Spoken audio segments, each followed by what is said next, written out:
নমস্কাৰ বন্ধুসকল, আপোনালোকক এটি নতুন আপডেট দিবলৈ ওলাইছোঁ। খুবেই ভাল এটা খবৰ। এয়া আপোনালোকে যিসকলে ডিষ্টেঞ্চ মোডত অনলাইন থ্ৰুদি ইগন'ৰ এডমিশ্যন কৰিব বিচাৰিছিলে M.Com, MA বা BSc, সেইসকলৰ বাবে পৰ্টেলটো বন্ধ কৰিছিলে যদিও পুনৰ 15 আগষ্টলৈ সময়সীমা বৃদ্ধি কৰিছে। গতিকেলৈ আমি অকণমান চাবলৈ চেষ্টা কৰোঁ বন্ধুসকল। এয়া হৈছে অফিচিয়েল ৱেবছাইট। আমি এতিয়া ভিজিট কৰিছোঁ, আপোনালোকে দেখা পাইছে।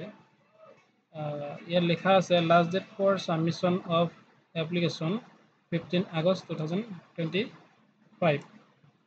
বন্ধুসকল, এতিয়ালৈকে যিসকল মোৰ প্ৰিয় বন্ধু বান্ধৱী নাইবা ভাইটি ভণ্টিসকল আছে, তেওঁলোকে কৰা নাই বৰ্তমানলৈকে, তেওঁলোকে কৰি ল'ব পাৰিব। বন্ধুসকল, আপোনালোকে যদি